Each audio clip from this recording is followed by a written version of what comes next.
from Blue Underground's 4K range is The Final Countdown, a movie that I have a very strong memory of watching way back in the past with my dad, which I'll get to in a little bit because it feels very fitting for this kind of movie.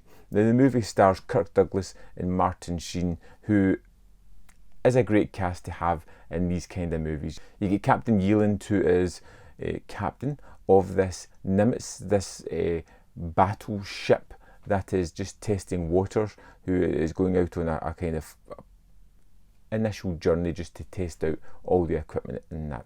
We have Martin Sheen as Lansky, a man who's been placed on this ship as a observer. He's there just to see what's going on, and he's been placed on this ship by his mysterious boss. And the movie doesn't really give you much time to bed into it. You get these people on manoeuvres, just checking things out, and then all of a sudden something strange happens. There's a weird storm that seems to interfere with this ship, and before they know it, their systems aren't working.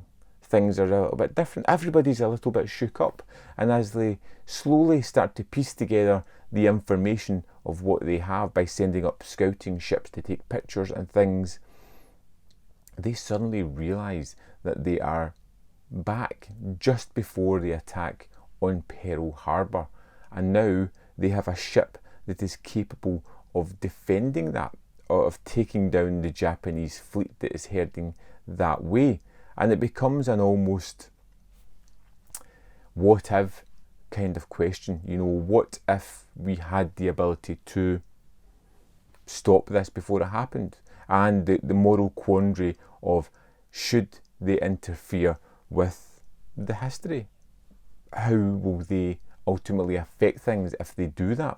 And that's what I kind of like about it. And that's what it brings it down to, a kind of safe kind of movie. It's the movie that reminded me of films that I would stumble across my dad watching and sit down and watch them with him. It's a dad movie. It feels much like a feature-length Twilight Zone episode as well.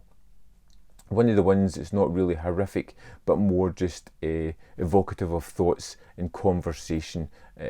But I do like Kirk Douglas as the captain on this one. I think just even good casting like that can add a lot to a movie, and it really gives a certain gravitas to that role.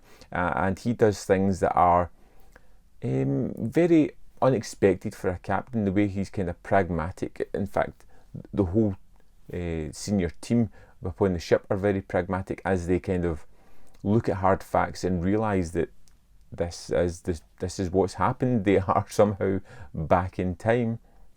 They've got an expert on the ship who knows all about the attack on Pearl Harbor, and he kind of solidifies the information of what's happened. And then they have interactions with people of that era, people whom they shouldn't really be interacting with, people who ultimately are going to have an effect on the future type thing. And it's one of those questions of which came first, and it's interesting.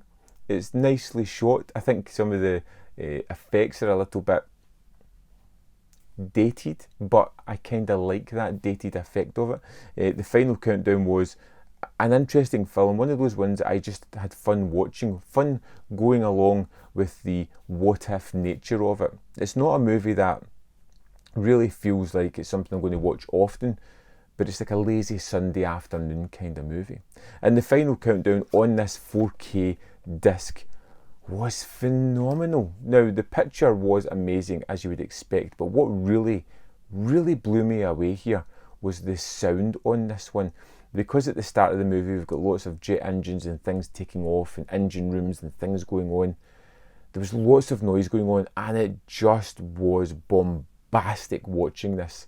I really loved that aspect of it. It was an interesting film to go back to, had a little bit of nostalgic feeling for me checking it out, and one that I would say, yes, check it out, but don't expect an amazing movie.